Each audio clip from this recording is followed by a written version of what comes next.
Welcome, ladies and gentlemen, to your favorite podcast, your number one soccer podcast in the land. This is Pass and Move, and as always, hey, but you know, as always, proudly brought to you by Benaya Foods, our number one sponsor, and our day one partners, Ogushe Designs. Hey, as I said, Namsha setting is a bit. Amakiwa nam. Namsha man cheka angwazi if yipi information le ngathi yipi. Hayi ikhawo Ikhawo information. So ngihamba ubuhle ngwazi be attacker ngayiphi flag. Ubuhle attacker ngayiphi flag lo guy yithi left flag leftish. But lo repair. Singafaka lo career bekumbani. No. Local. I would not be compared to anyone.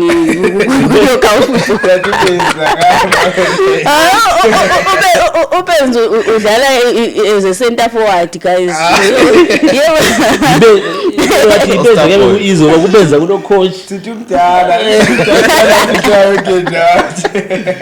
But anyway, guys, I've got Crispin Machisi, I've got Obuhle, you know, popularly known as a sports graduate with Obuhle. Then I've got Junior Kanye. Welcome, guys. Thank you. I'm not fresh. When I want to clean, I want to get pressure. Try to confidence dangerous. I will look at child compared to confidence. I will put it a menu. Yeah, menu confidence. Say what the menu or good nigga my points. But guys, let's get the ball rolling. Saskurumeli last week. Uthi episode yani yathi air ama warriors abe sedliwe or abe but unfortunately badliwe Rwanda. So I think let's start from there. Zimbabwe versus Rwanda South Africa, or the week leading up to the days leading up to that game, up to that game, because there's kwenzakala into eziningi. Training says ukuthi abangani kulo umsindo buhle amangunda ubhuru wakho. No, the happenings happened honestly, but for me, genuinely speaking, I don't know. I know many people were like having all types of feelings about Yvonne, but Tino's reaction was wrong. And very unprofessional. You are on a training session, and then you allow your feelings about certain someone to overcome you, and you go and attack. And considering that those people come from the same area and they once had a good relationship, right? You could have, like, if he felt like there was something that Yvonne did that wasn't sitting well with him, he should have said, okay, after training, then like, sister, can I see you? And bakhulumele sayidini kungagciniso ku public, because the minute it went public, it became ugly. Might even contributed to well-being yabanye who camp, you know, witnessing something. True. And you know, they are coming from same area. It's bad, you know. So he should have handled that matter better. So Tino more than. Yes, his reaction was totally wrong. I think Yvonne said what somewhere in social media, he shouldn't have waited like that. Where's good training? It's unprofessional. Should have waited the training a pair sister and go on ABC, then they resolve it. We wouldn't have even known about it, you know. Public. Public. That was mvumelana layo ithini wathi it's wrong, because lapha indawo is a nation thing, and also uthi uhlukwenze phambi kwabantu ngapha wena even ulama differences la and uyakhuluma la even phone so than to attack and stuff at training, it's wrong. But human being you are a human being, but you are only control your emotions. You are not just a human being. You are representing millions of people. You are a brand at the same time. You have to protect your I get brand. that. No, But I do understand maybe where he was coming from at the same time. Which is sometimes when you probably he's not even doing well ku club yakhe into where he is at Greece. And then he comes to national team also is not even getting those goals. It becomes frustrating personally. So you find out that all those emotions were not really about Yvonne per se, but him being frustrated with himself that he's not coming up. Abantu babe attack left right and saying that it gets into your head. So to some extent I understand his reaction, but I feel it was wrong for him to react that way at that particular time. Exactly. There are certain things that you have to control yourself to know I can't react like this here. kanye tiri kuture No, usacubunga angawuzwa kumbona but in as much as why wrong uku-reacta ngendlela reacta ngayo, part of being a professional is uku-reacta professionally to ama situations. I mean, siyakhuluma mdala, kuyakhulunywa everywhere. Awusokusilande one by one usitshaye. Yeah, true. But also khona ngisupport ipoint kabuhle ukuthi uthi definitely asomuntu ozangena eground esithi mana mbadlise namuhla ngumuntu ozama his best. So nxa uzama your best kusala wonke umuntu ewonke kuyala, you definitely don't need someone omaziyo from ekhasi ukuthi bancedise abantu bona labo ukunyathela yabona. So I think he point of view asukela ku ukuthi ukuthi parity kuyangazi of all the people you are supposed to practically my sister. Yeah, we are supposed to be supporting me. Kumele ungicriticize endlini nothi Ukhulume bethu. Wesithenga mbona ama screenshot angikhoda ama post ndala umuntu ekhomenti lwana member omude lwana ngabe bayama mbijana ukumfakethe. So but people have been crying very ngothino. Yiko ngokuthi sikhuluma sibanengi. No, you know what, those statements are statements, even worse things have been said about Tino. But I think what really triggered him is that it came from who? That's what triggered him. It wasn't about he hasn't heard those things before, but it was about who has said it, But regardless of that, he should have handled that matter better, and I'm hoping they will fix their relation. I think that's very resolving. But it as people are the ones who busy and are raising a but having our experience theories. But the thing is that thing happened in public. So people always have their opinion.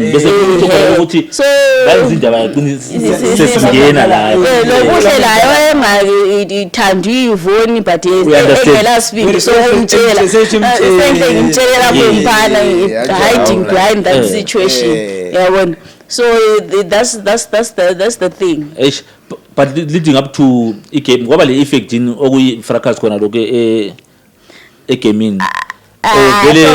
For me, I doubt it had that much impact. I doubt because those players that are there, players that have seen it all. In that small thing, they wouldn't have like affected them with their mental. I think getting a game in drama nation. They're drumming as I got a very small. I also support my community. I want to do drama. What's the crew I was teaching? I look at it's not a statement that can be said by a coach, especially that thing national team coach. He's being asked about his record with the Zimbabwean national team, how he is feeling, how fans are thinking, what is his reaction on that. Then he starts telling us about coaches and about Patalanga. Does it think we don't know our own record? So instead of busy strategizing the national team and busy taking history in Zimbabwe. We can also dig his own history. In 22 matches, he has 5 wins. So in his own history, so in his own record of coaching. So, so many 3 wins. So if we start digging each other's past, Unis beme interview lapha wabuye ngani uyawazi ama questions and uyakwazi ukuthi uzaphendula City. Remember kaphendula ngalutho. Yiko phela basically he didn't respond. Because na City mabembuze esekhuluma ukuthi hayi yenza ama joke. Yina iZimbabwe khathesi mina nga qualify ku AFCON. qualify. Wathi qualify. Kabas kaze siwine vele uqalisa Uyadelela aseswini ngamdala. No, vele we don't care about that. Zifa wouldn't have employed him if they really wanted to repeat that record. Exactly. Right? Yes. So they employed him because they wanted him to change the situation.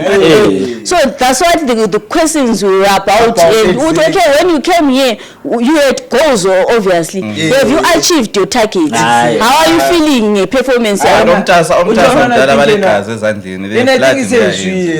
Ukuthi yakwaFCON kasela ndaba lokunye yena khona khona record yokuthi since wakhochayo yena team yasehambiswa AFCON yona le se right.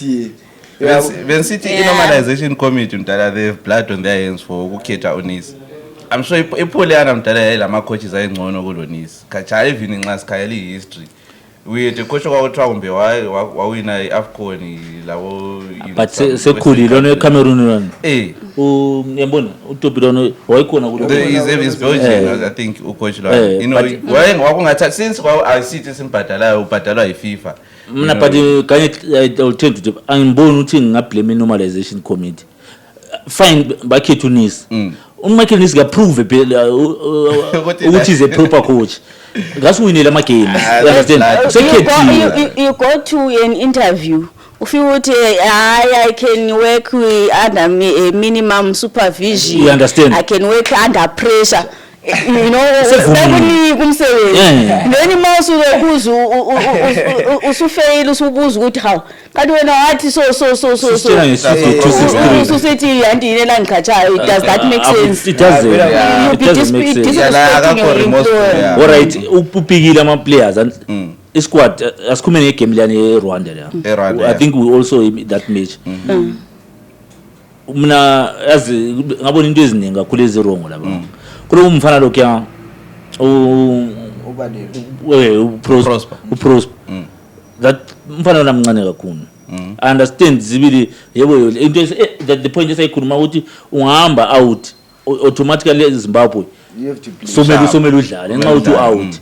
I believe mina kulabafana abaningi into eyendlala ngisho kulabafana abaningi abangcono than umfana lwana local league.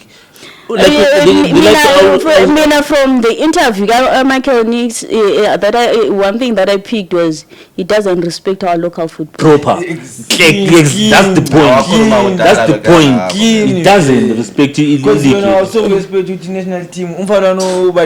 It's 18 years, 18, but it's in a local. Exactly. Experience. I think even Junior Makuni could have. That's the player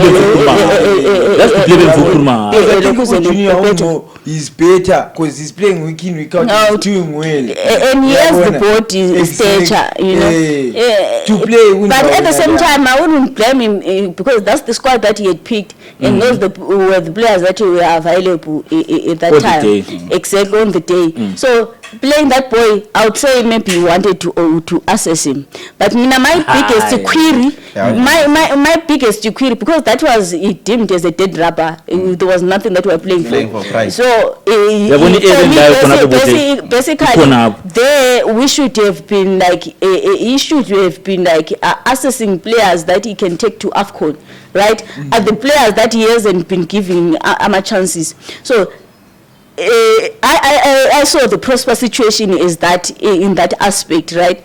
But then what confused me was him retaining Arubi in goals. And then I was like, okay, what are you trying to do exactly? So is he going to go with Elvis Chipezeze without assessing him how he's performing in national duty? They called that boy from Singapore in the last hour and they did not play. from first leg. But very handy owner Uyambiza out to awumdlalisi what's the use What's the use of- No, but if you Simba Bora, I wouldn't have taken that boy. I'm not There is a defender that boy even robbed him. He ungena ukhalenda last season. He was exactly. He was playing for ZPC Kariba. That's the best defender we have currently in the local league. But he's not in the national team. Yabona kuhle into engitsho ukuthi kunama mistakes amaningi from in national team. but thina yazi singapho ukuthi besilokho esisola thina vele as a nation isifunani vele because at the same time akukanti siya developer sifuna ukuyenzani exactly nge-national team yethu Topi yipoint ebemfunga ukuthi already asithini i-World Cup asaqualify but Nations Cup sesiqualify othi kuyipoint edikhulunywa ngobuhle asizame nini phela ukuthi okay let's build a team That will go and compete. Did you see the group that we were on? In Egypt, they in South Africa. Did you see the pace of the South African boys? exactly kayela Topi ipoint engitsho asoze sibe nama-friendly we know izifa asoze sibe nama-competitive friendlies going to AFCON. No, there are 2 games left. World Cup. That's why we should be really. We should have used even on Benin. We should have used the Benin round. Then the upcoming ones, South Africa, the last game I think is in Nigerian. It's not Nigerian. Lesotho. Then we should have used those games. Prepare for the AFCON. Just the preparation. First 2 games lezi my problem eZimbabwe anje wonti laba badlalileyo laba uzafica so kuyabuya sembantu futhi akulanto yathi as long as do you know guys we may blame association but now on this one I blame coach. Let me give you the blame to the coach. Michael, if you guys have taken note of him, he's very, very, very afraid of losing. So right, he's not even worried about winning. He's worried about losing. As long as it's fine. So even if you look at Ikeme Penini, he got in there with a defensive mindset. Even Ikeme nani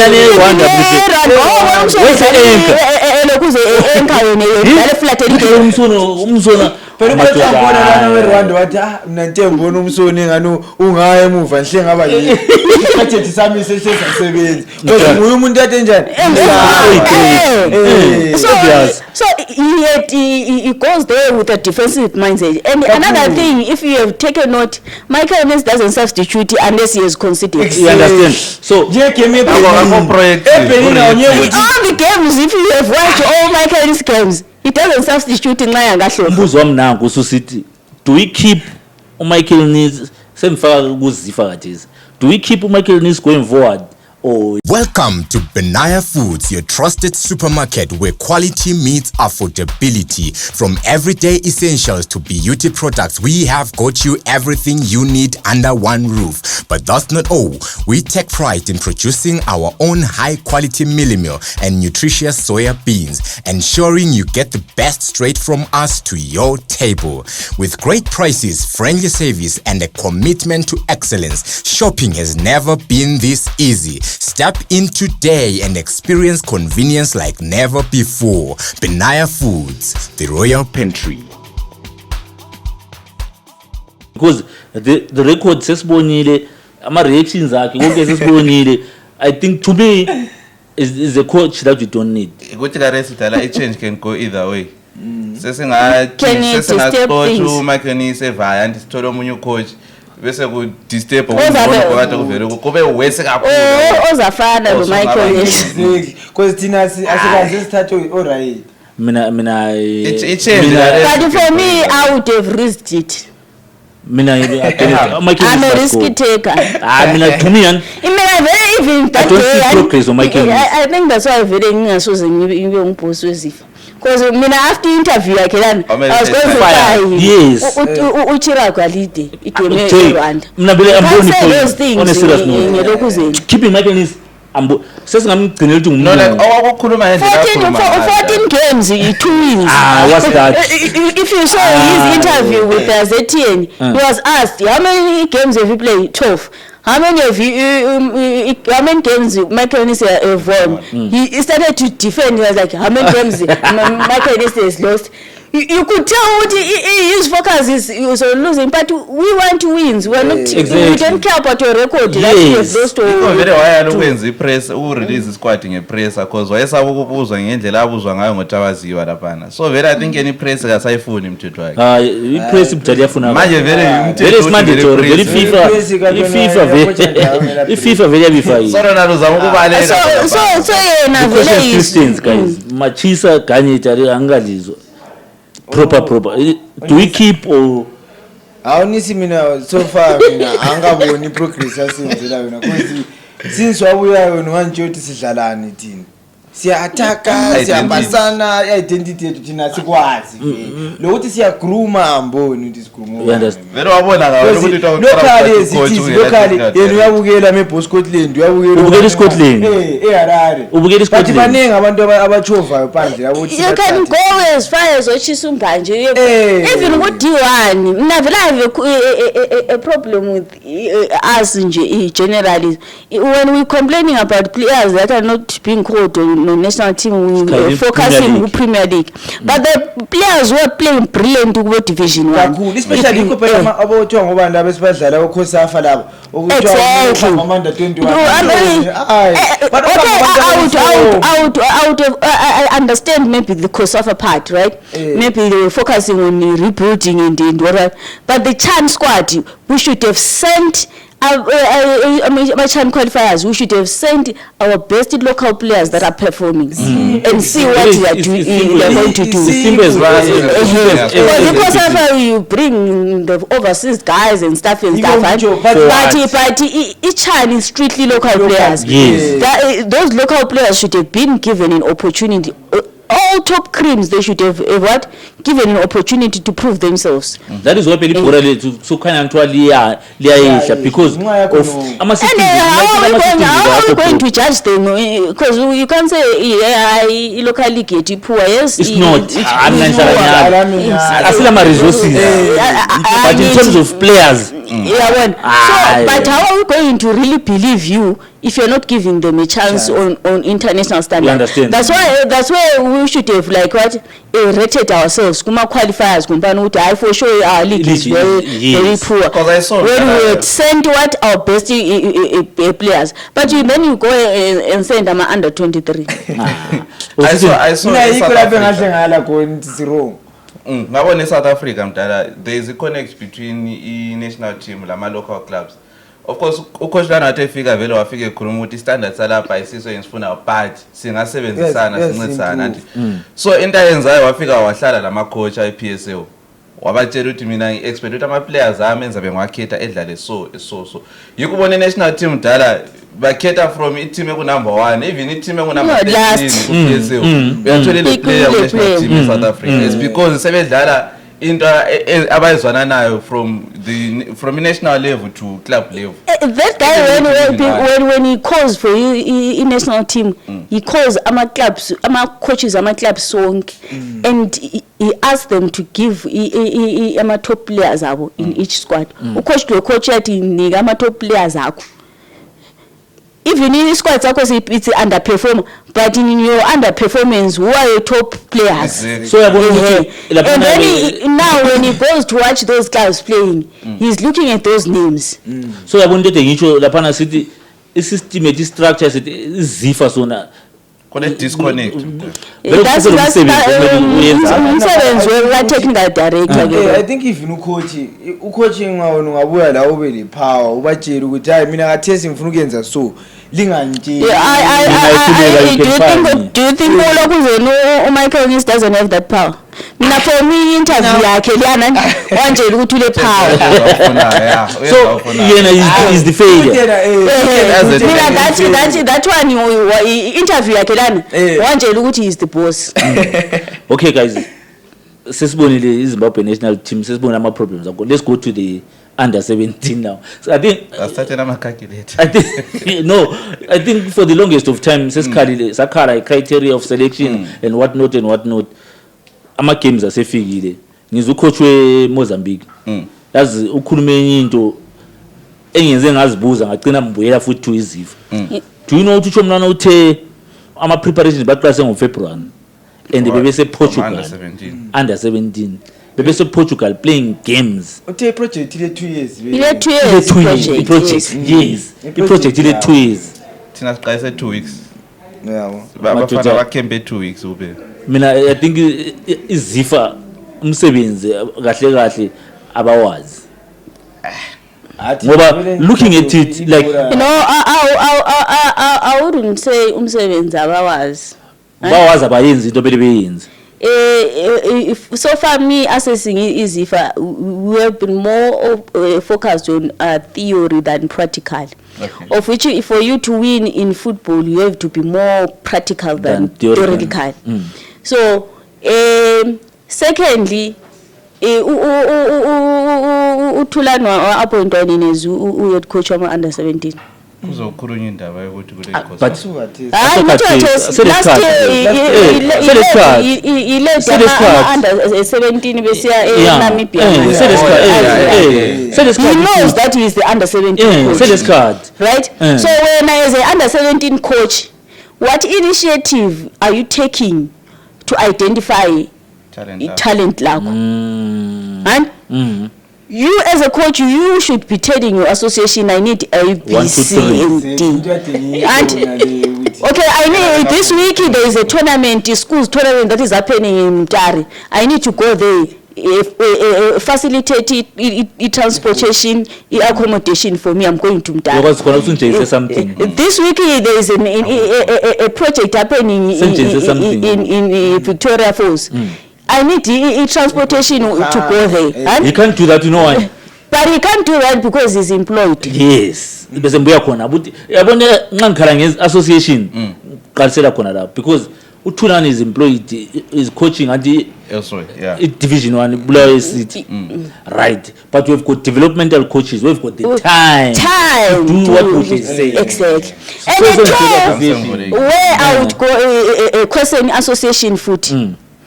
Which developmental team uThulani has ever coached? Yeah. Now this is I don't think Ututu has ever coached ama juniors. Coaches that have coached ama juniors. We've got experience.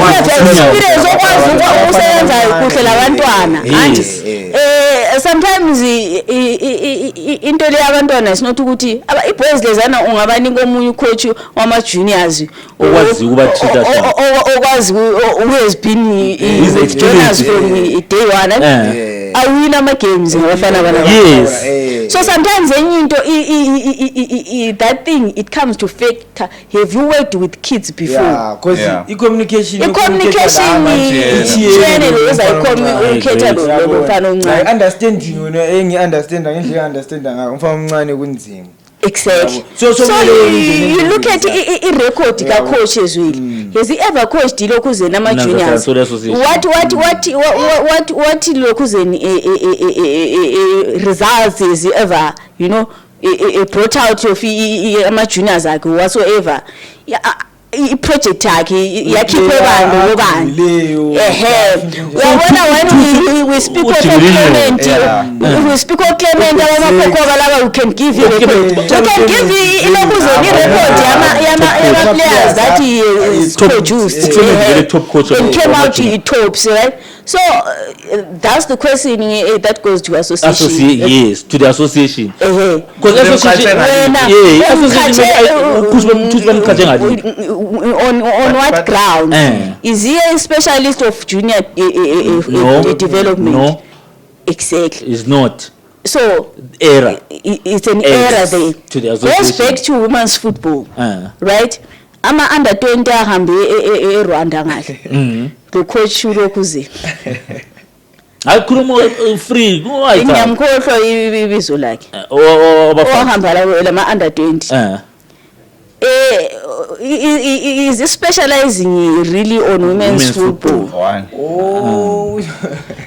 Right?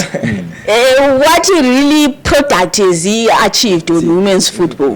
Right? Honestly, so yabona into engitsho ukuthi Uyabona. i-association yethu So, there is an error.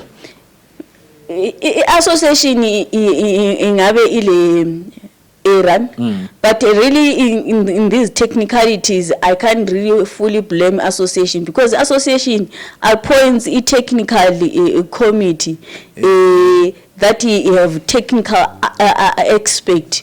Former coaches, abantu ilo technical director who is a coach himself, who should understand these things. Exactly. Right? So i-association iyabe entrusted those people to make a correct decision, because mina ngingobuhle, I'm not a technical a person. I don't even know the technical know-how of things. I'm not a coach. But when you're a coach, you know the necessity into ezidingakalayo for one to qualify to coach this age group, for one to qualify to coach this gender. Those people are the ones that made error, who were trusted by the association to do the job. Yeah. So Right? So our error is how we are putting the system. people who are putting in those systems. The structures are there, but the people that we are putting, kuma Why system, problem? exactly. because end results sesibona into eziso fine ama-under 17 aqalisile i-tournament ya ama-under 17 ye-COSAFA lokho sadliwa first game i-Angola, I-Angola. i-Mozambique Mozambique 1-0. second game isidrawile le Eswatini. Eswatini. Imagine Eswatini out of all the teams. That's the level that we are in now. Because yabona as it is abafana labana mostly abakazi bedlalela elonini, maybe Exactly. 2 weeks is not enough. But Mozambique ngale ba trainer kona elonini ethi under 2 Dala bese Portugal. antu yabona uye othiwa ngoba noSwatini walabo uyamangala bona bayakwazi udlala elonini, but kithi ke beqalisa phela most babe sithi abafana bona ba trainer badlala junior. Don't you think, guys, like there is a language barrier when it comes to these dialogues, especially with our juniors. Ikakhulu vele. I-language barrier can be a factor as well. but yawazi uthini kanyethi asithi we know ukuthi ama-under 17 i-tournament yanje i-calendar ezifika besitshengisa sabe sikwazi sithi ngo-September we've got this tournament. Like last year Mozambique basitshengisa i-project bayiqase 2 years ago. But vele in terms of development awumelanga simelele thina i-calendar, kumele kuhlale even kule international break ama-under 17 adlala, ama-under 20 adlala, under 23 Even you adlala. have maybe selection of regions. Exactly. Akumelanga simelele i-tournament. Singalindi ukuthi okay sesithola iBotswana sizodlala Yeah. but we can play each other as regions. Yes. Exactly. ama-systems ke ngitsho ukuthi association yinto abangazicreate zona kube easy Ungabi ukuthi kujumana ukuthi Yes. amathiwa sokumele uthiwa ama-trials. Hayi ama-trials. Ngicela umuntu akade edingwa ngobuhle lapha kuthiwa nguGathi Chipuka. And then kule into efuthi enginanzeleleyo kuma juniors lapha nakule bizo litshona liphopa up nje women's kuma gents umember lo umember othiwa Becklefield Chivenga. I think ukhona kade usumanda 17 futhi ngathi. ngeke ngambona As an assistant. ukhona ngeke Uma under 20 Creative Rwanda Platinum. women wayekhona futhi. so So sometimes we have to check i-record yomuntu man. i-criteria to select For development. Yeah, development we have to be very particular. Because yikho yabo grassroots yethu eqalisa khona. Because ungathatha umuntu ongakwaziyo awukheni igroom umfana omncane wayelist Ucoach abafuna ama-results kuma-under 13. yibo abarong anjengukuthi abanye futhi abafana phela abafana Uthi- bathanda ucoach ofriend because mncane but wena bangamjayelanga vele uzamchingela ngenye indlela because laphana Ufuna ama-results. mistakes ama-mistakes. ama-mistakes Mistakes, ama-mistakes. somele umtshoti njengongahodla lapha umele utheni upase ngale sinje hayi uchiye my full reach rate ukwathi lo number 9 Even ureach kuphela ulinga kamchini. You know what? I even like I've even seen some coaches uzo we shout ku junior league uzo we shout urimesere wewe. Hey, pasa bora yero. Umntwana ezamu you know, but we should be developing, we should be getting those skills out of the boys, right? But uthi umntwana chayibhora mbili. Very true. As a kind of person because now as a coach is chasing ama points lokuthi kuthi ucoach bani win championship, not the development of the kids. So I think kulomsebenzi bukhuluma ukhipha ama calculator mntana. Yeah. We are very good. Do you have a chance mathematical nation mathematically chance khona nje, but I think namuhla mo3 le Comoros. Reality it's why because Comoros ngibona bameyabhula. Ubonile endlela igame yabo wayibone eBukoromoziba weboxa njani. So uthi la chance uComoros. I know it says good as ngababona weboxa ngakhona. I doubt mina ukuthi sizabe siwaqakezela abanye khona ngaye. And singama-host majeni. Sabe siba-host sesiwaqazela. ukuthi kati wakhiwe Charlie. University technique. It's administrative. But he was on the bench. Exactly. Why there is an administrative thing? He was brought in as a sub. He came It's administrative. Maybe as a sub when he started. He came a draw.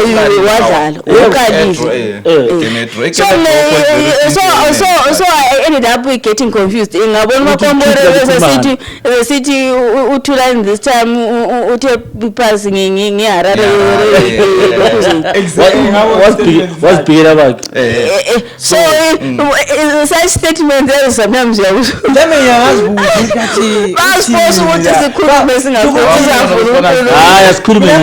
ngikhuluma ukuthi wena mawungicoach lapana ipower incane.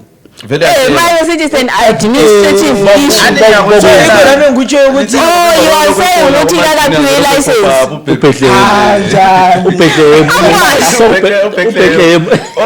Remember na lo uyezokaya abantu bakuthi badlala yini. Remember that thing academy somewhere. I mean I think izifa yona ngwayo yile problem entweni lezi. I don't think ukuthi coach bamniki isikhathi sakhe sokuthi ebe free enze akufunwa nguwe. Because I had another concern. I attended one of the trials under 17 that were being done at White City. That particular day uthulani wayevela eNamibia lama under 17 announce mama days vela le two iBulawayo City yayingadlali. But kwakusenzakala i-selection yama under 17 he was not there. So I want to White City. So yena but mina ngazibuza ukuthi okay angazi nxa waye committed emsebenzini wakhe as a police officer, but ngazibuza ukuthi but mina ngathi okunye futhi another thing mina engizibuza kule isikole sesawine ina 17 not as itwayini zenzani kutwayini Bedbridge abana play even one but mina ngithe with the schools and angithanda ukucomment kakhulu. No, but it's under 17 kuma games ama schools hey kule cheating enzima kabi enzakala we know enzakala is it 20 was it 2023 eyenzakala ema games yakho nayidlala eBF uBR na lapha kwabe sokuthiwa kwabizwa kwaselethwa ama best players. There was a player that was 18 years old. Alokana kuyatholakala we know. We've talked about that one. And he was the best, but he didn't go because he had cheated. Look at that, but create story, whatever. But when investigations were done, what cheated. So he's not even learning. Scholars are going up for to go Bulawayo. He's not even learning. We understand that. System to root out cheating yena Also nelo besho ithoye kuyinama MRI scan. Then if that is in place, so these are under 17. Kuma under 17 is pool of players who are under 17. We can be choosing from there. Not to the team only under 17 school soccer. Not even one player. Even the cheating. One player. You know, sometimes the best performing players, and like I'm saying, that one was the selected and he was top player in the entire tournament. Let's root out that. So sometimes you find in a school, you could have 6 as this way. Let's root out that. 6 you are top performing. So it's difficult to now you go and select. It's not difficult. Let's root out that. Then we know. It's difficult to root out that without MRI scan. But the point is saying each of us routine.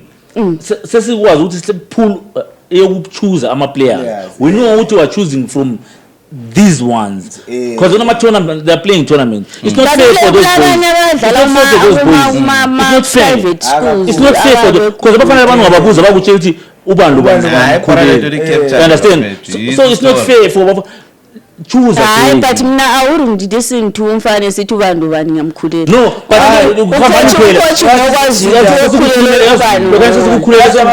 ukuthi maybe niyabe kwazi ukuthi mina but la ukhona omunye phela umfana omncane akala like ijealousy liyani yokuthi kwenzena umfana umuntu ochova yahle but thine ku stream sethu wayechova ngolo even ungozo ngabatshela kade sibakwazi ungozo vele esikhuleni bakutshela abantu bangikhona kuba easy for ukuthi ubone ukuthi even lo mdala lo kafundi la abantwana bakhuluma so I think ibona bengaqalisela kuma board school and it's easy to choose talent. Yes, that's my point. League, you know, so it's easy. But now, my clubs and it's difficult because you get cheat. Everywhere. No, but so national team. Most of the tournaments, international tournaments. There is MRI scan that is introduced. So it's difficult to kunjani. So I'm saying to eliminate these things ezikolweni onashi labo nafuda they need to introduce a system but do they have the financial capacity to do that as long as full development ebora eZimbabwe so I have to partner with maybe the association kumele njalo vele izifo mele begovernor kumele ube njalo vele ama association we will debate sithi isikole sana seswini championship begcina besikhiphela ama record esingafuni kuba wazi but yabona at the end of the day okay right singakhuluma lezi lecture Amanda 17 so 10 do you have a chance I no chance that's why I chance so in just to putting it into context we played Mozambique we lost we played Chile Eswatini we drew then we're playing last game namuhla ngo3 Comoros asikwazi ukuyazala ngoMoya ara ngothanda abantu bayagcwala mdala inotshweni ngale akulamsebenzi abantu abasebenzi imahari bhora abantu eZimbabwe akulamsebenzi but to be honest issue yomsebenzi Zimbabwe is a football loving nation. Yeah, I am proper. Yes, our football is not giving us what we want. But we are a football loving nation. We are. Singaba international like stadium sibi like standard lesiyana we can host the World Cup yabona ukuthi izifa izifa ingena ngapi guys kuma stadium mina I think bona they have to channel it to ama stadium abe push how umsebenzi leta uhambe ku city council uthi sifuni istadium Baba Fields ibe sharp le bawutshele ngama finances abo ukuthi kavumi we get that that's another problem that's a because most grounds are belonging to city councils let's move on we've seen ama national teams at Zimbabwe national team lama problems awo we're trying to find so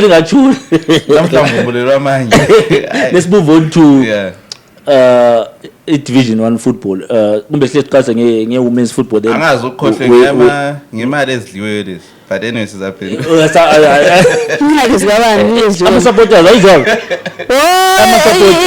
I-association yama-supporters. Wena ungabambisa umuntu imali yakho ngizikole zivulwa kambe. Abadala ifizi thina. I think kule pressure you can read it Kajet. yeah so bebe admit actually ukuthi asiyaxolisa abafethu imali siyidlile so it's dated 11 September 2025 reference disturbances that transpired during the World Cup qualifiers Orlando trip. We are very sorry to all our members and the nation at large with what transpired during the Orlando trip. The Orlando being Orlando Stadium. So our treasurer did not handle well the finances from our loyal and dedicated members who sacrificed so hard in order to go and support the national team, the Warriors. So as in udlile imali. And in the meantime, may all our members be patient with us as we wait for reports from our executive members who traveled with our members to South Africa in order for us to ascertain what really transpired. Imali yadliwa but asikwazi yadliwa njani. Then we shall give full and comprehensive report to our general members. Not refunds. Imali ziyadliwa. But what I heard actually you try umember wathi imali kasayiboni ku account. Then idumduma umntwana wethu ubhadale ngayo fees.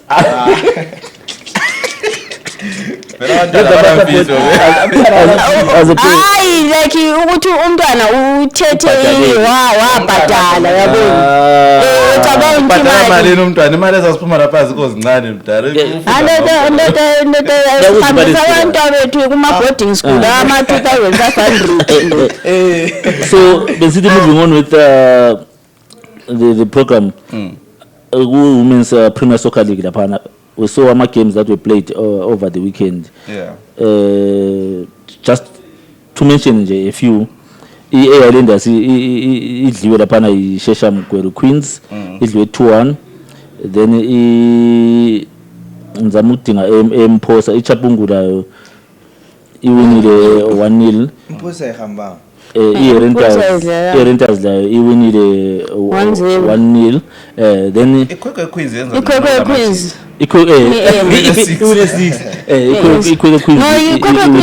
seem to be more structured and sponsored. They are separated from the men, by the way.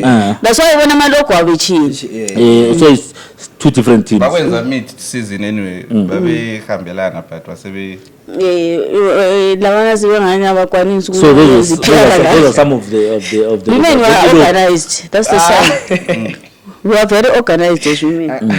so with this look correctional Queens uthe i-Correctional Queens so iChapungula iwinile iChapungula so iwinile iChapungula top 2 yethu i-Correctional Queens idliwe i-Rentals sorry 1-0 idliwe i-Rentals.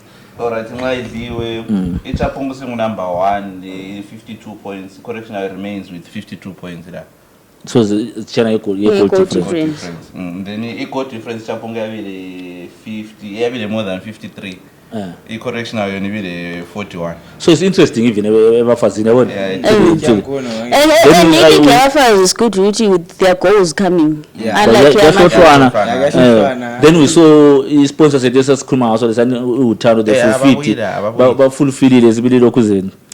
Lenziwe bazaqhubeka into season iphela but next season asifuna ukubabona lenziwe let ama$100 bengaphenduki but yikho ke bekukhona babevunyelwe nje asizothini so uAnita Ncube weKwekwe United nguye beyiplayer of the month ngibone bemnikeza lokhu zeni coach abasinika lo Chilo lawo bekhona uChilo Chizondo uchairperson we-Women's Premier Soccer League. But you guys have you seen the difference now?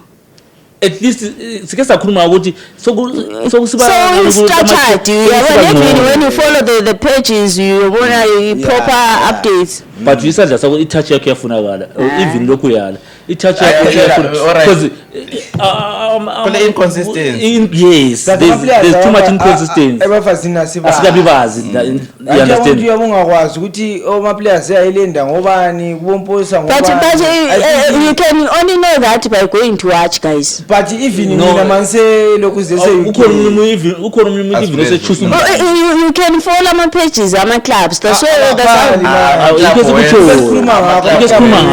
i-update yakwanisa ukuthola. So I think women as football now, maybe end of season they have to organize a conference or some sort where they invite the media officers of the clubs and teach them because this is not even happening only in women's football. I see even Division 1 when their teams are losing, they don't post.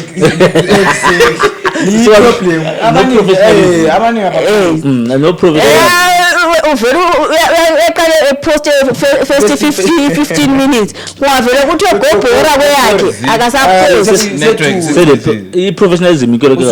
Speaking about Division 1, I think we can safely move on. Okay, maybe I can go through Central Region. There's something interesting in Central Region. Game is Shesham versus Hard Rock. Yeah, I was speaking to some Shesham guys who felt like they really robbed. They said we penalty. I don't know. That time of the year. So yeah, but it was an obvious thing. Shesham won't come out here Baghdadi. That's home ground. Hard Rock. You know, so so I don't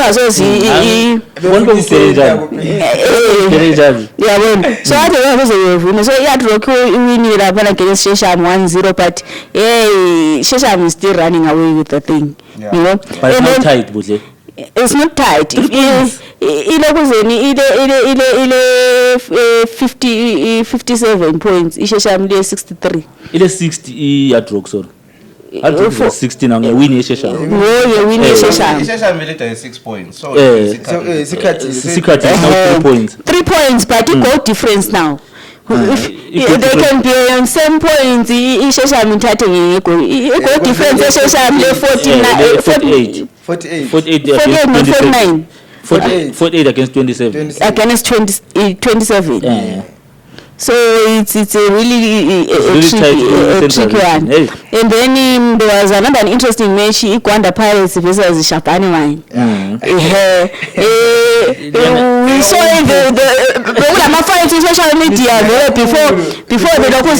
I saw a post about Shabani Wine need to train media officer woman. He's doing a wrong thing. You want them to screenshot the poster of this other guy and claim new media officer where Dokuzin GP it's wrong. And said it's wrong. But even that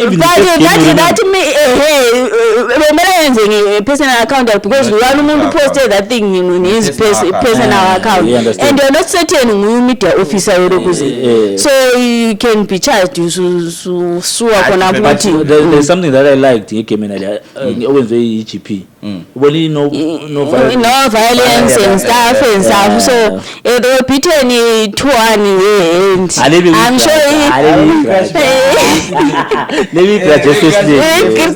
so I would basically say with out of beef Shabani the Gwanda Pirates Shabani has came out victorious because it has collected 4 points out of that Gwanda Pirates came out victorious. Gwanda Pirates came out victorious out of that beef and then there was the under 19 FC Platinum versus Goko North. Under 19 won 2-1 against Goko North. And then Imatobo FC lost it to Ilokuzeni. Uthoyini? Idlwe Grand Tigers. Great Tigers. That one is complain futhi kakhulu officiating. So we seem to having like challenges. I think it's that time of the year. Lapha sesiyakhona abantu abathi sefuna ukungena so that's Central Region so let's look at Southern Region. All right, Southern bekulama meeting nama weekend anti so lapha ngibona ukuthi Bula Chiefs eno iku form serious form. Chimbizo 3-1 midweek, Shaka 10. And then Lewangela winning 2-0 against Boso 90, I donate inji. And then in Kai, yes, it draws 0-0 the nasty. Inasta ibamba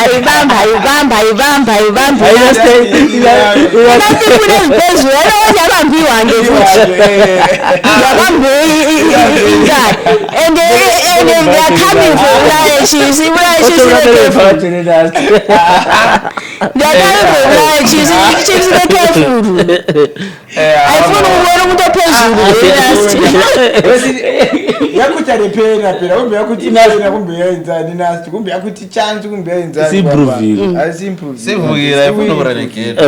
You know, and I doubt it's about relegation. I feel one to pay.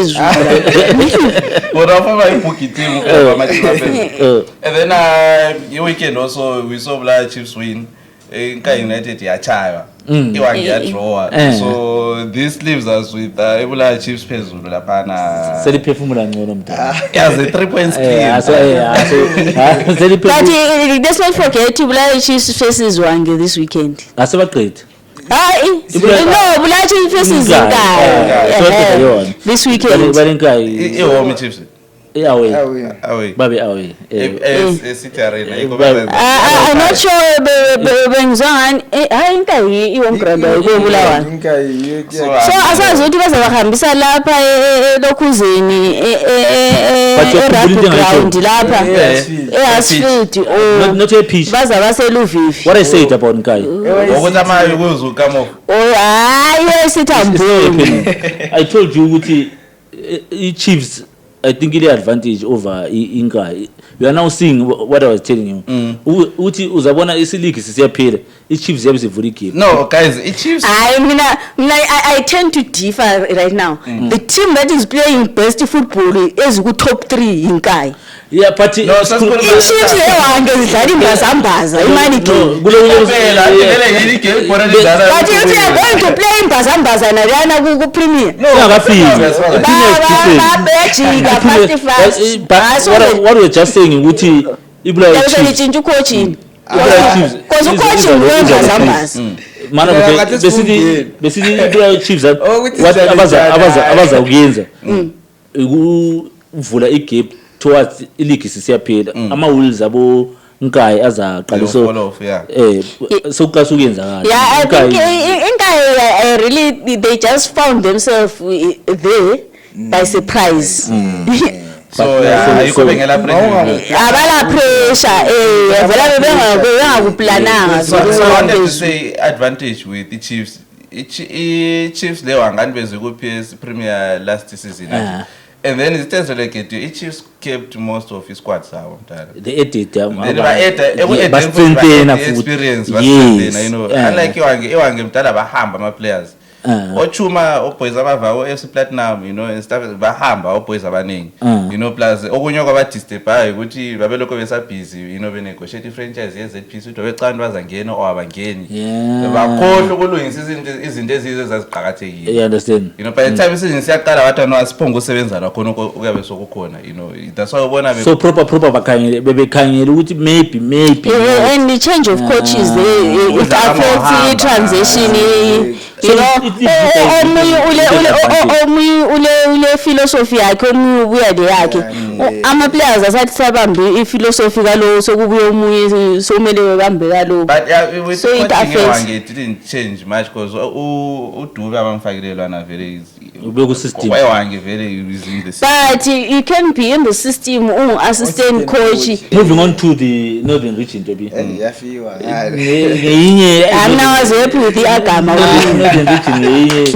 Northern Region yafiwa ngale mbone this week and we top of the clash. Yeah la kwaza midweek bona kuwona midweek zonke zawina ama midweek then weekend agama mundu yawora kuchaya yashawina 1-0 nde yashakava igap leli kare sebechiya nge 1 point agama it's interesting for Northern kuyafiwa so lokuzeni nezinye ezilandelayo Black Rhinos idliwe Harare City 2-1 kuyimuza amanda 19 awinile lawo 2-0 kuye iBanket idliwe 1-0 idliwe 2-1 iShamva mayini le unzima kodwa Eagles idliwe 1-0 eMambasa yeah but lo kuyangikhona vele iMumbi yawori le 63 points ile 29 goals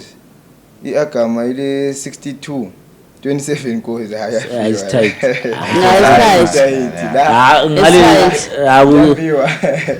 Then we also have Eastern Region. Eastern Region, I think must swing ole hunters. Look we neck is okay. But I really wish to see Masvingo United coming back. Yeah, and we have that vibrant that part of the Lokuzin. I wish Masvingo ole hunters is neck and neck 54 points.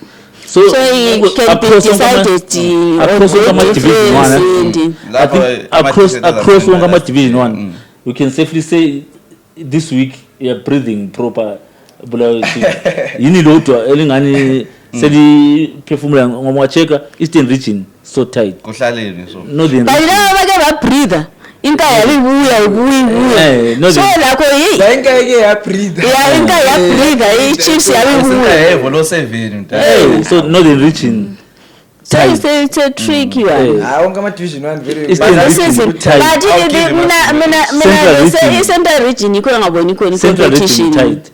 indaba Akula competition lapha. Central Region. Okay, me personally watching the games in order that you know you could tell from where to go my the game ukuthi team leyi yewina. alright So I think it's Unlike Southern Region where you be confused. Even idlale nasty nasty dlale bula Chiefs you have to sort ukuthi iphe winayo lapha. So for me this season out of the Division 1 leagues that I've watched, Southern Region it looks very competitive in terms of play. So ngale Central is Hard Rock versus Shesham. But unless i-hard rock usibili sithenga ama game okuzwayo. Ishesham isihambile lento lana. Because the only stumbling block seShesham was i-hard rock. Right? Ubaviwe. ayela khona Pirates. Lama ama-teams ishesham ngidlula icimezile ngutshela. I-hard rock yiyo vele okustumbling block because bebebalanda kuwo khona ngale. So mana sibondi hard rock isisithi ithenga uShesham. mana sibondi ukuthi uNorthern ngale kulenye kade siholisa ama opponent iyagama mana sibondi ukuthi kuyazala ngomone kuma division 1s. Let's move over to the Castle Lager Premier Soccer League. Ezinkulu. What a week. What a week, guys. What a week. I think video was so interesting because we spoke about the relegation page. Our teams they continued from where they left off. I think they're now feeling the heat. Our teams are relegation. I think most teams will play bottom bottom 11. Most games will play on bottom 4 No, bottom 11. Everyone from number 9 to last one. Okay, it's only Kwekwe United that is officially be relegated. so kufunakala 3 So funakala 3 and 3 lezara ziyatholakala ku 10 lezana. Looking at the weekend result, we saw some surprises. Tel One was playing Moz. Moz came out victors 1-0. Then Eluveve, we saw Chicken beating Kwekwe United 2-0. Then we saw Imanika versus Green Fuel. Imanika won that one 2-1. Simba Bora, the Scotland, top of the table clash, they drew 0-0. Rentals was playing Cape United, they drew 0-0. Then Ingezi, I think this was Ingezi won against. It was more of a surprise. Ingezi won against is a Pisika River 2-0. Then Islanders lost to FC Platinum 1-0. Then Iata lost to Ipikita 1-0. So then Izolo Dynamos drew the triangle. Looking at the log table, Isimba is still on top, 55 points, followed by Scotland on 53 points. Then Ingezi is on third on 49 points.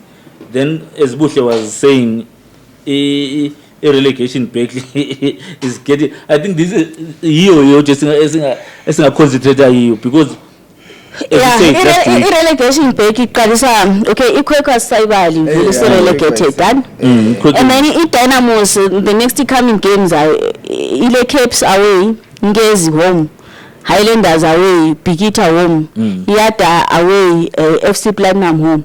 Basically iDynamos is left with the one away which is coming to Bulawayo. The rest of the games are Harare. So it is an advantage there. And then we have Greenfield, ile Chicken in home, Moz away, Kwekwe home, Telwan away, Scotland away, Triangle home.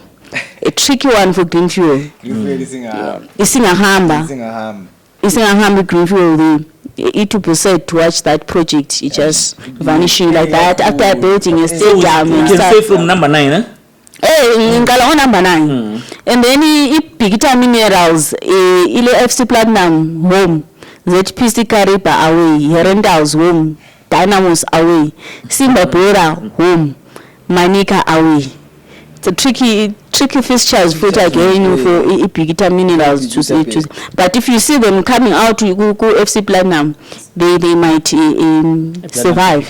Then Yada ile Telwan home, FC Platinum away, ZPC Kariba home, Herendals away, Dynamos home, Simba Bora away. A tricky one for Yada. Ama remaining fixtures for number 9 to number 17. Bachayisana. And then Imanika Diamonds, yes, Scotland away, Triangle home, Capes away, Ngezi home, Highlanders away, Bikita home. And the challenge what I'm seeing here is ama teams wonga fight relegation bado afisana lawo. So ama teams lawo kulabo 0-0 abazayenza kahle. Ngama final Lokale enalani game ye Triangle Dynamos it was speaking about the relegation dogfight. The refereeing is now critical. We saw what happened. Eluviv, that was said. That was said. Yabona iNbhulu lani eyangapha uthi ambuchaye samwe ngapha ukhangele eceleni urefu singawu understand sikunika ibenefit of doubt. But in uthi hayi brother you deserve impama le you deserve it. So yabona ukuthi refereeing now will be critical to all the games. Exactly. Especially my teams were la panza. It's very kunzima ama games. So ngathi okay it's because it's quick. What right they were 2-0 down already. Why let's give them that penalty. Singakafika upenalty budli. Kule bhora ibhora uDona Vana likhipha.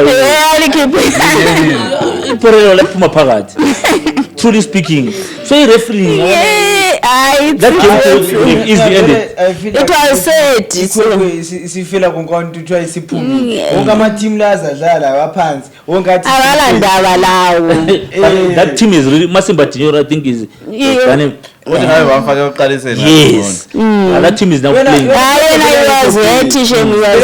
yathi kaisa lo coach uSolu Chaminuka yayibamba yayiwina vele bathi step awumbana beze split lo Chaminuka. That's why they went wrong. Also so Dynamos izolo labo sebebamba urefu ngama washing.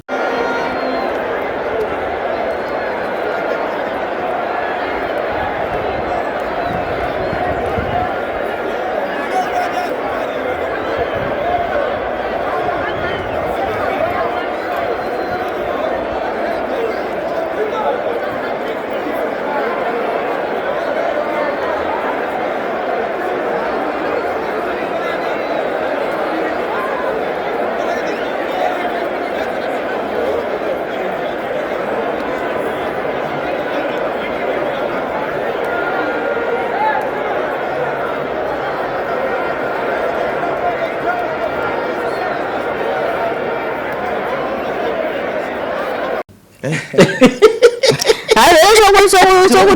tricky. But I think Dynamos into angwazi mbano obiza umprofit eteamini. I just want to say to you, one of the killer things in football is complacency. Amen. According on paper, I want you to understand my terms here. When I say on paper, you beat a team that is being rated as the next. That is on paper. Football is not played on paper. Football is played on a field of play. And any day, anyone can beat anyone. Amen.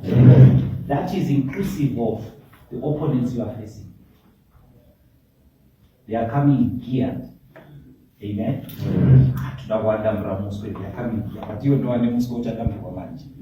are we in declaration? Yes. Hallelujah. Yes. So I'll shoot quickly from the book of Matthew, chapter 18, verse 18. Amen. Amen. The Bible says, Coach, truly I tell you, whatever you bind on earth will be bound in heaven, and whatever you loose on earth shall be loosed in heaven. Amen. Amen. Very simple scripture, but it has changed my life. Amen. Amen. You see, when I was coming from a humble background, I didn't have anything. And one man of God, his name is Bishop Tudor Desmond. He prophesied and he said, "You're going to travel all over the world." That's what he said to me. At a young age. He said before you reach 40, that was his specific words. So he was praying for everyone. We were more than 3,000. So because we were many, he was just doing this. With me, he hesitated and he stopped. I was the only one that experienced that in the whole church. His words came true, right? But I had a part to play. So many of you here are sitting on a prophetic word, whether in church or whether by your father, that there is greatness in you. But one thing people do not realize is you also have a part to play. And that's my message today. The first significant part is to be very careful what you lose. Words are powerful. I just pray that as you are a team means a well-knit group. The moment one is negative, very much but we keep put them out. So one way are negative, am I preaching the wrong way? Yes. Right? So the Bible is clear. What you lose on earth shall be loosed in heaven. This one. Look to whatever. Can I give you the revelation there? It never says positive or negative. Huh? Yes. Do you know why some of you are not informed right now? It's because you told yourself you are not informed.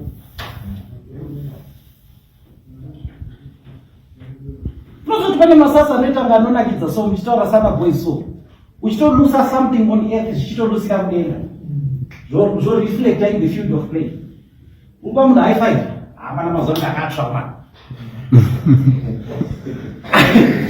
I also do. It is a short about the mistake. This one. We need to defend or mistake Takano. This one. Often my short of the hand. I support Manchester United. The Onana that I saw at Inter and the Onana that I'm seeing at Manchester United, they are two different people. But it's not going to mafungira, it's not going to kungezine matauriro akazvita after one mistake. I know I'm preaching to you. Nasi ndrumbomira kuparadzanira team, ndruda individuals. Udzapa ndozenoenda aida vapenda.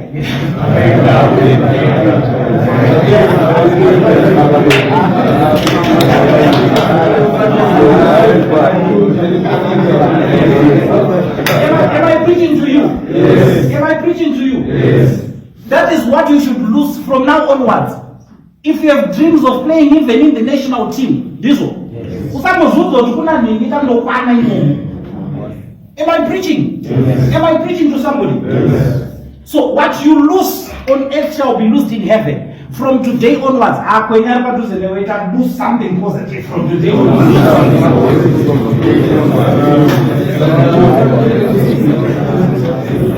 Did I preach to somebody? Did I preach to somebody? Yes. I liked his press conferences.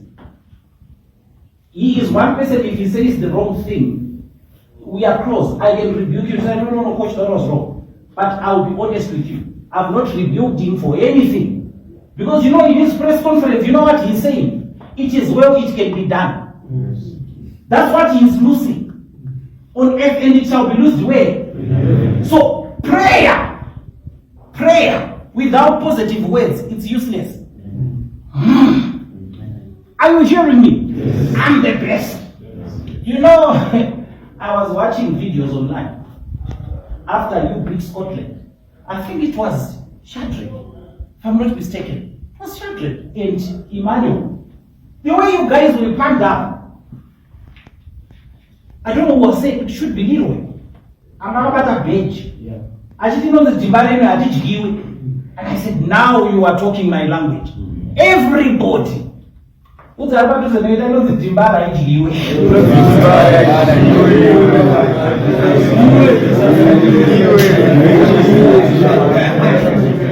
Am I preaching to somebody right now? Yes. I'm almost done. I don't put the name in my soul. And that's how I know foot.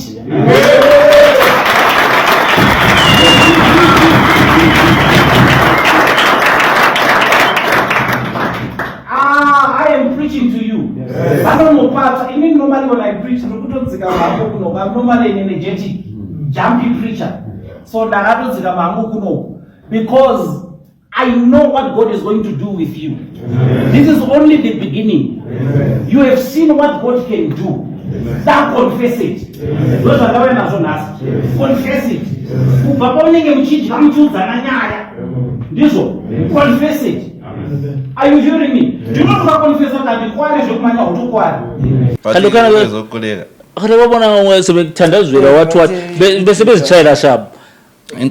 right, guys, at all. Was it right? The problem when a coach believes in that. Kind akakhuleke endlini ngale lokuthiwa sokubizana sokwinto awusathiyana ngale ndaba bathi sikhuluma ngayo ukuthi player liyaqhutshela imali estadium lokani so khayela kanye ipoint hayi imali lomthandazo ukuchiyene nje hayi ngikhulumela ukuthi nxa sebekwenza like sake sibone bekhasi imchemo lokuzeni kuma net mina into engiyitsho buhle my point is ukuthi sokuronga sokumthandazo no mina my point is ukuthi ama game wonke la ibidlala iDynamos ibiwina bese ngakuboni lo why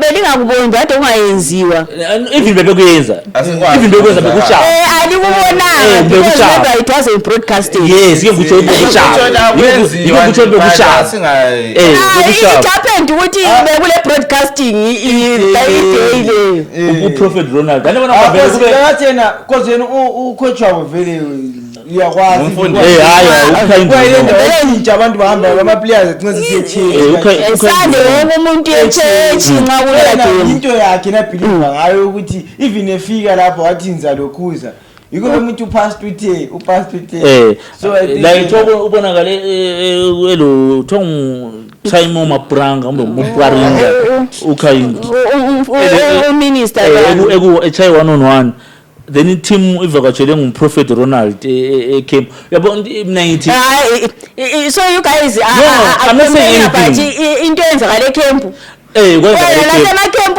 inyanga ziyangena it's alright mina I would have complained guys if you say uProphet ungene ecenter circle wafika wakhuleka ngematch day mina according to me ayila problem la khona kya kube inyanga kumbe yini into zendlinga ziyenza nisitha whatever you're doing thina singakwazi it's okay because andabona khathesi what will happen umprophet lo one abanye abantu masathoza masupported na vele eze Vietnam lezaziyafara ezesowethu bakwenza ukuthi umprophet lo ngoyesidlisi ngoyesidlisi team ayidliwa ngeDynamos it drew in, but 2 points lezana it must be ku form and it was expected to beat. Beke ku form be.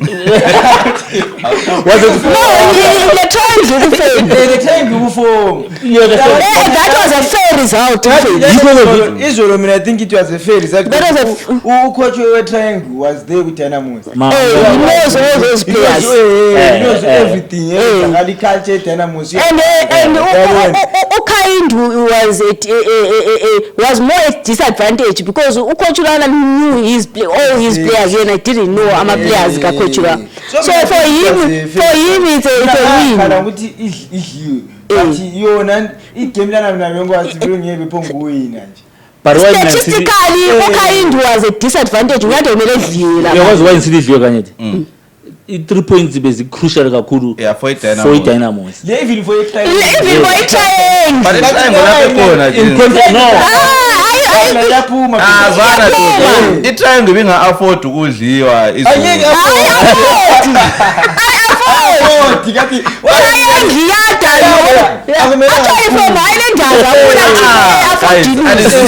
Alisisi point yami ngiyiqedisa itriangle ikuform nje ukuthi wakho ibinga afford ukudliwa eku-Dynamos iwina amanye ama-game but i-Dynamos ukudliwa kwe-Dynamos ngale phansi khona ngala Let me show you. Ukuthi ibiyawina wapha ama-games. Next game yawale Singapore. Ilandela iManica Damos. Ilandela iChicken Inn. Iyaphuma phela hayi. Ilandela the only team lapho ngaba evident ukuthi ingadliwa yikhwekho kuphela yenga. Kuphela isichoba bayi. But you ukuthi isiphumile imotivation ama-players abaselawo uyabona badlala ibonus mdala ikhwekho hayi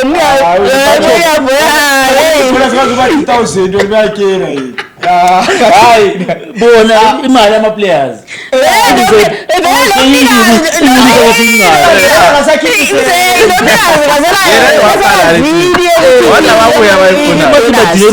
ngendlela ethinga ngayo luveve uyabenzela i-CV anobhala umuntu right umuntu webhoro yabembonile udinyeri ivini iteam idliwe yike ngitsho ngenxa next season sambona etetwe ngiyo so vele i-triangle ibehalf labanye funa i-3 points because ama-games elawa alandelayo they're tough all of them. So refereeing now becomes more critical.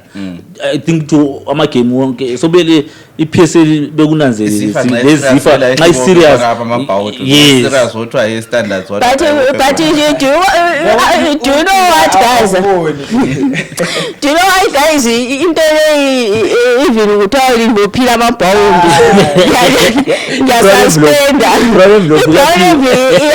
yakhona vile ukulanda ama-defenders akho ndoda engalandi referee isikhathi esingiqinizela ama-defender edlise but isikhathi esikiso si-trick the last 6 games yena ama-defenders akho lo goalkeeper abayi-2 kuphela lo goalkeeper the last 6 games lezi ezibuya inelila liwanika i-250 win bonus mina ngithi 1,000 each ile ndawo yona phela isengozini and nayo futhi inama-tricky fixtures abuyayo next ile ZPC Kariba home and ZPC Kariba ama-head yona iphezulu and it has won at home at BF thina zake sibashaye kubo manje ibe sibale rentals away very team la benzi ngahlotha 1 goal uselala 90 minutes we away Dynamos iwe Dynamos home it's going to be tricky now I wish ukuthi i-fixture le yandi i-fixture le yandi iyenzakale both teams ezisafe cause kungakubi phela singabona amathegasi phela kakhulu sokuplane kumele ukuthi at least maybe eyi-1 isisafe yona iwine iyalendomeli iwiniwe iyalendazi umele iwine ama-games ayi-2 lawa ibe kuse-sport because ikalanda le-Dynamos yekho safe i-Dynamos ibisihlohla kuqala yazi the tricky win khona wonke ama-team they've got something to play for akuna team edlala amahara every team has got something to play for from Dynamos yeSimbabura away eyenza naye Eshini lani eCholocho FC lokhu iCholocho yagunyula yagunyula phela nabangikhaya so lakatheka ngakhiphe yakhiphe yini phela bazingakhiphana khona so it's a tricky situation. But we go this week siyaphumula we taking a break. They have got the Chibuku Super Cup. Bebona ukuthi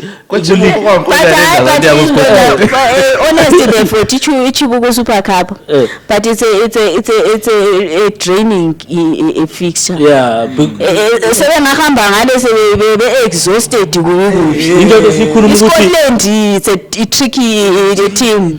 Iyabagijimisa nje Platinum ivele ibachaye mentally behambe 8 games without a win. Chibuku Gave it away. exactly Channel lakho. uyakhuluma ngithi nje chicken ini it was an advantage abachiye ngale bebuye The focus in yebo liphondisa isikhulu last week 2-1 into esi2 ngaphela endela squad esharp ayila depth. Ngalimala kuphela. antsho yabona engalimala imagine engalimala Bese ifethi kaMbewe kulimala kaMbewe laphana ya affect Islanders. antsho yabona kakhulu Kakhulu. So right, these are the fixtures. Saturday 28. This is the Chibuku Super Cup 2025 quarter-final fixtures. Imanika Diamond will be playing Triangle Esakubva. Then Dynamos will be playing at PC Karipa Erufaro. Then on Sunday 21 September, we'll see Pikita Minerals taking on Imoze Kipo. Then Islanders takes on Scotland, Papa Field Stadium. game of the week Which is Chibuku. So the team, because most of these teams are involved in relegation page. Back to back here lokuzini Islanders the Scotland it's not that scary looking at ama games that Islanders they lost with two lokuzini 2-1 laphana then they played well ABF laba draw 1-1 so it's not that much scary but it's exhausting exactly because anyone bavela ku Platinum futhi it was an intense game nje uthi Platinum ngayivumile ukuthi namhla sidlala igame uthathe ziyona each other's throat big time Islanders So lithini Ireland Chichibuku iconsider I did Dynamos advise Chichibuku iconsider ku league Abachiye. ikapuleci ubile badelivi remember ukuthi Harare City yarelegated 2020 ichibuku wena mina ifika abachiye ibula chiefs yawini ikapule yarelegated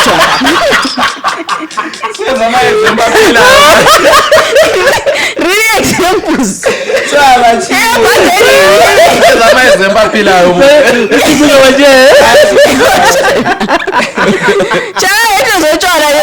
abanikwa Scotland So like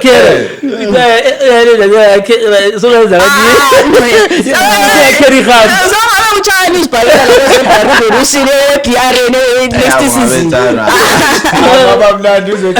After you know busy. After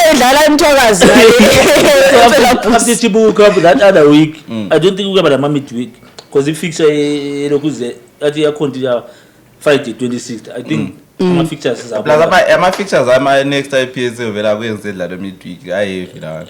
akuna midweek. So sabona anti get game edlala this week.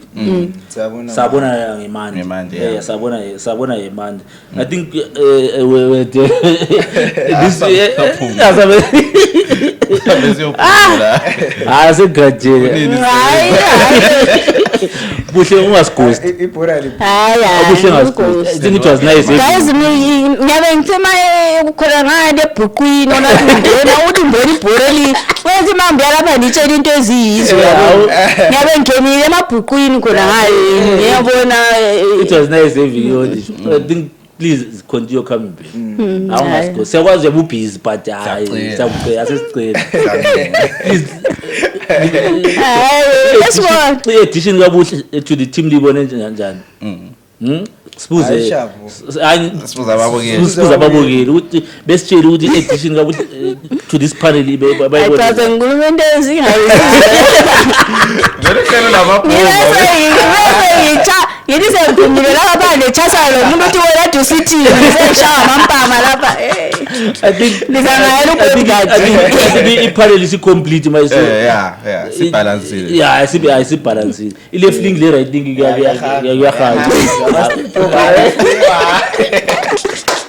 Which last week? My last words I'm officiating guys. So easy first senzile kahle Uthuthwa kumbani. sakhale ngayo. Yeah? Uthuthwa sakhale ngayo. No, yabona ukuthi nathi I can't cry ngothuthi honestly. Uthuthi enekhatshiwe. So baqa. Umuntu omkhathileyo ngiyabe ebonile ukuthi uthuthi ukhona angakunika. So nxa ebone wrong yi problem yakhe. Anothi ekalo. But I officiating hayi No, last week. My last We're singing next week, huh? ngithi officiating We are singing next week. ngiyambona next week. I'm holding you to that. Can it last week? Siyabonga support siyabonga usekelo lwenu. Asilutho ngaphandle kwenu so qhubekani supporta iPodcast yomhlaba number 1 ilizwe lonke. To be parting with. Haya mina happy nje ukuthi isikwadi sesikwanile. Aso ababukeli abakholise bebukele bezwe konke besicomment phansi bekhuluma abakufunayo. Ngasichayibe. Ngasilahla umlomo. Kwento engikhohliwe sengakavani. Anto sikhuluma officiating. Kuhla usazijelanga ngibone megawatt lezi zebra revolution. What was happening? Hi. Let me put you on the spot. What was happening? That was yabona imeda. Yabona kule mistake ka ref. Nekule ngabomo. Ibhola li crossiwe. Idefender lemegawatt la clear ngiyeda. Labe lisiyawela kupanasha. Upanasha wabechaya isizazi phakathi kwabo. Wahlohla i-contender ye-goal of the season. Okay. Center ref wabeyithi ngapi Kobhori. Ulayimene egijima phamisi i-flag yengena phakathi. So mina at the same time I'm assuming ukuthi maybe ubone because kule defender le lokuze la dedivude ama-stars so beyithi ngeke uzoyicharge i-penalty but into ucharge i-penalty njalo bora selingeni. Kanti ucharge offside. Offside yangenelwa phakathi. Hayi ubesazi ukuthi ucharge amasimba. Wena amafenzi ukuthi azamcharge ngena charge engene phakathi. So benza ukuthi amshaya.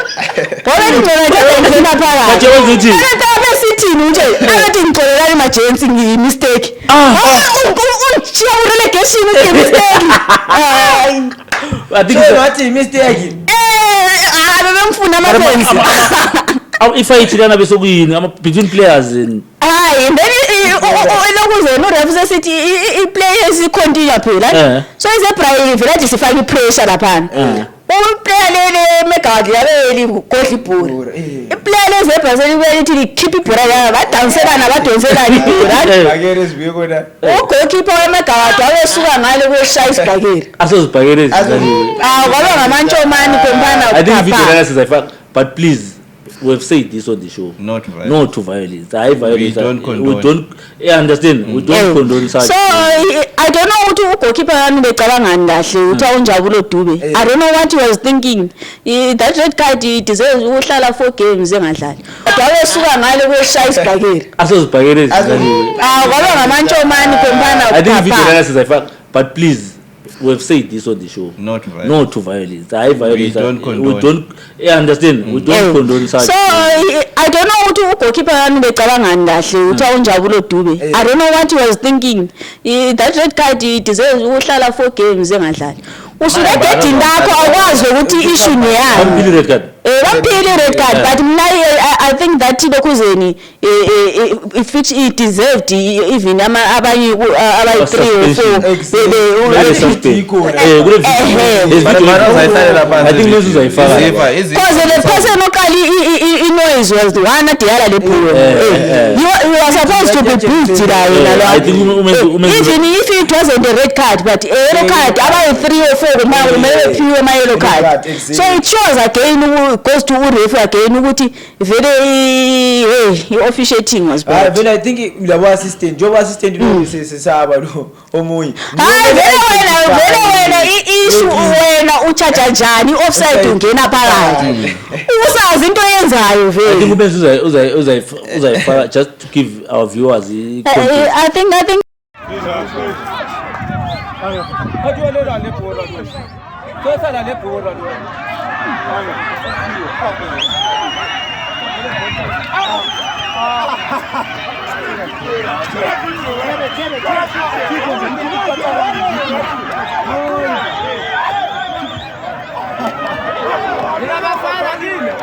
what we need to do is we need broadcasting in Division 1.